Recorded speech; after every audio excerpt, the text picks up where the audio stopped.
fazendo de nós um só. People around the world sing the same song, solidarity in the world. Línguas diferentes, mesmos sentimentos, fazendo de nós um só. People around the world sing the same song, solidarity in the world. Solidariedade, solidarity, la solidarité, solidariedade. Solidariedade, solidarity, la solidarité, solidariedade.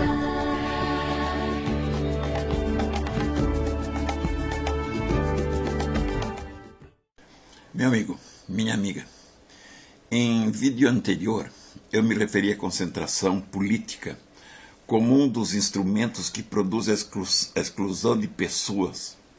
E eu citava como exemplo no Brasil o governo federal que assambarca funções, assambarca tudo, funções que poderiam ficar mais perto das pessoas, no município, no estado, em seu distrito, em sua escola, em sua família. Ele se mete em tudo. Verifica-se também, além dessa centralização vertical, governo federal, estado, município, pessoa, verifica-se também uma centralização dentro do próprio governo. A concentração se dá nas mãos do executivo, em detrimento dos legislativos e do judiciário, muito além do que seria aceitável mesmo num regime presidencialista, como é o caso que nós temos no Brasil. Dessa forma, embora a Constituição Federal garanta a independência dos poderes, como pode ser independente, eu pergunto, o judiciário, por exemplo, se é o executivo que nomeia os membros da mais alta instância da justiça, o Supremo Tribunal Federal, e de outros tribunais, como o do Tribunal de Contas, que aliás é um órgão ligado ao Legislativo. Os acontecimentos recentes no próprio corpo do Supremo Tribunal Federal, que levaram à renúncia de seu presidente, o ministro Joaquim Barbosa, e a revisão das penas do mensalão, você está lembrado, bem comprovam essa interferência do Executivo sobre os outros poderes. Como podem esses organismos manter sua independência e como pode a sociedade confiar em sua autonomia ou em sua independência, como diz a Constituição? Não há democracia, meus queridos, como não há república, como não há participação, quando o poder se concentra desta e de outras formas, à custa da sociedade ou da independência dos poderes. A exclusão das pessoas se torna mais grave quando a concentração política vem acompanhada da concentração econômica, à custa da sociedade, como tende a acontecer sempre. Em meu livro Participação e Solidariedade, faço diversas análises do fenômeno da concentração e da exclusão que ela provoca, valendo-me ainda de análises feitas em outros livros anteriores, especialmente o livro A Revolução do Terceiro Milênio, número 1, que publiquei no ano 2000, ou então um livro muito mais antigo, A Idade do Homem, que publiquei em 1982, o que mostra que o problema vem de longe e só vem se agravando. Transcrevo. Diz o livro: os números da concentração e da exclusão, e, portanto, do desequilíbrio que ameaça a sustentabilidade e a segurança global, aparecem evidentes em qualquer estatística que mostre o que ocorre no mundo de hoje. Diz o livro: os 20% mais pobres que há 30 anos possuíam 2,3% da renda mundial, hoje têm sua participação reduzida para apenas 1,4%. Diminuiu, portanto, 100% a participação dos mais pobres na renda mundial. Mas neste meio tempo, em compensação, vejam, a participação dos 20% mais ricos, que era de 62%, passou a ser 82%.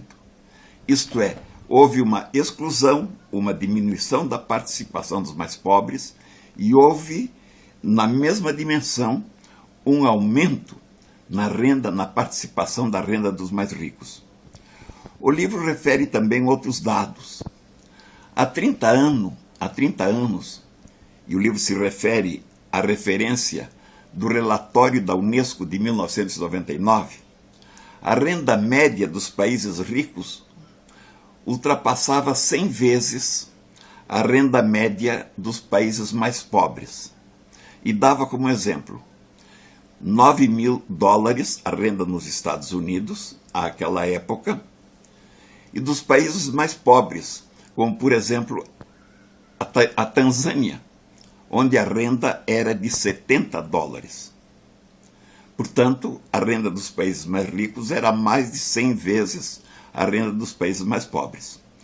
30 anos depois, e nós estaríamos então no início do terceiro milênio, a mesma renda nos Estados Unidos subira para $25.000, enquanto na Tanzânia a renda continuava nos seus $70.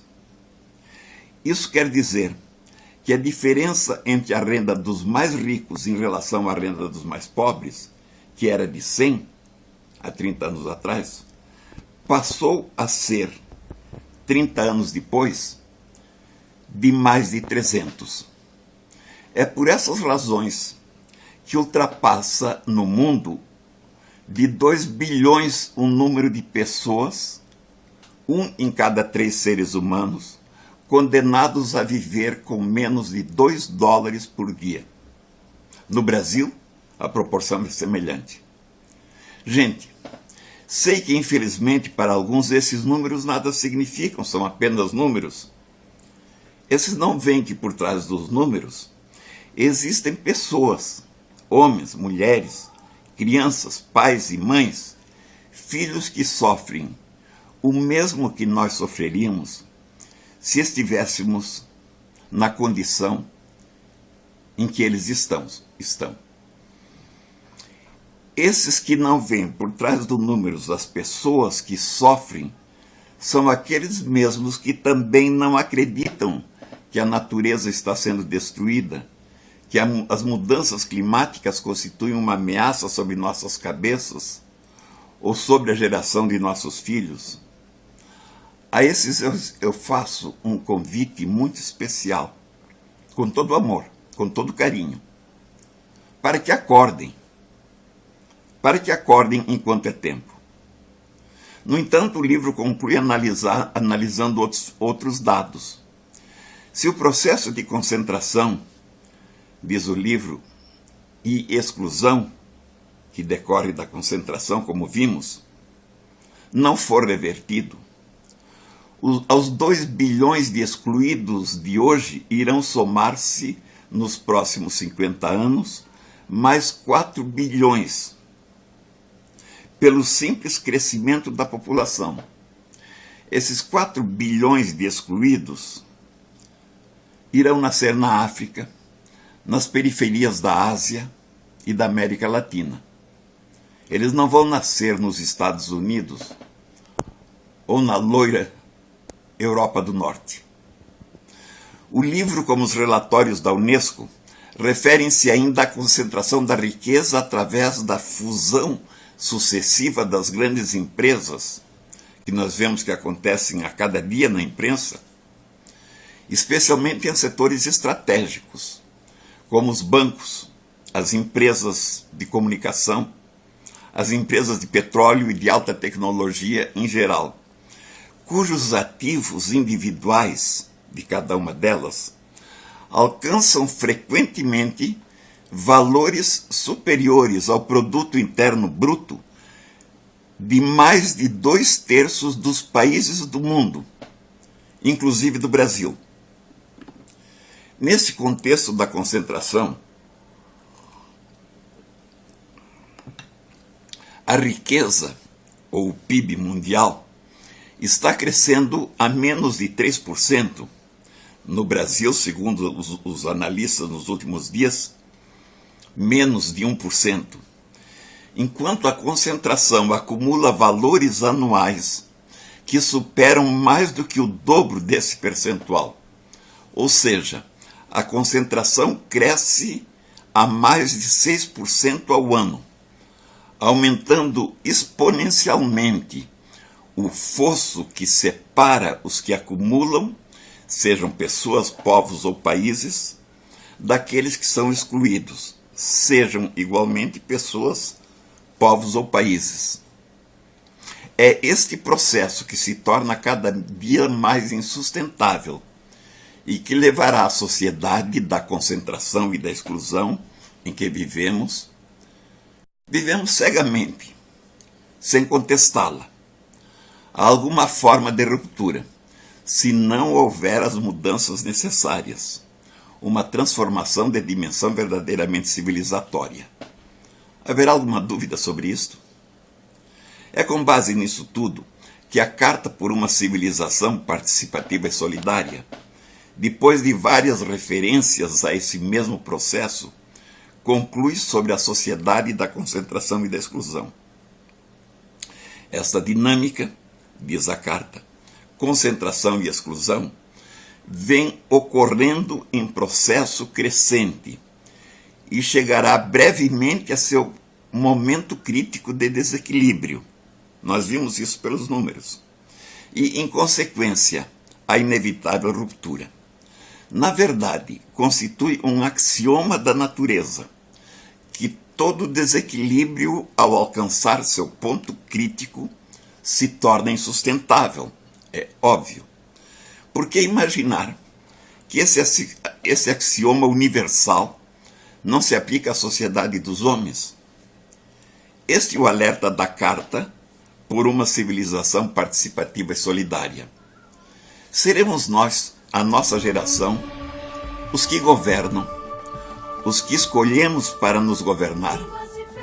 Seremos nós governados, tão alheios, ou tão comodistas, ou tão cegos, a ponto de não nos deixarmos tocar pelo sofrimento humano e deixarmos que os desequilíbrios desse processo de concentração e exclusão cheguem a seu ponto crítico ou ao seu momento de ruptura? Existem formas de reverter esse processo? Essa é a pergunta. O que você pensa? O que pensam nossos governantes? O que pensam os candidatos que aí estão querendo governar o Brasil? Ou nos governar? Ou eles também não estão nem aí? Vale a pena um esforço para buscar contribuir para a reversão desse processo de ruptura que nos ameaça a todos. Um esforço pelos políticos, pelos meios de comunicação, pelo marketing, até as universidades, que nos escondem ou simplesmente acham que nada tem a ver com isto. Eu vou retornar ao tema, e de você, meu querido amigo, minha amiga, espero seus comentários, concordando, discordando, complementando, pois estou certo que cada um nas suas circunstâncias, no seu modo, tem alguma coisa a contribuir. Acompanhe nossa página e faça parte de nosso grupo no Facebook. Acesse nosso site participaçãoesolidariedade.com.br. Eu espero sua contribuição. Um abraço.